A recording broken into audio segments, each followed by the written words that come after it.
To access the air filter, first open the hood. The air filter is located here. Use a Phillips head screwdriver to remove the screws.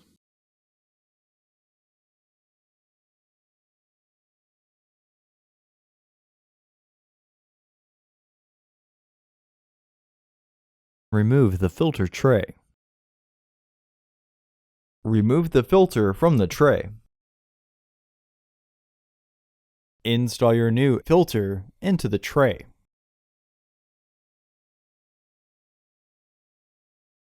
Slide the tray back into the housing. Reinstall the screws.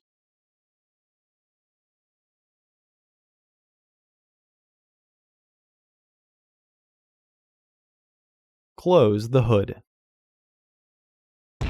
Order your parts today at filterheads.com. Also, please like our video and subscribe to our channel so you won't miss any new content.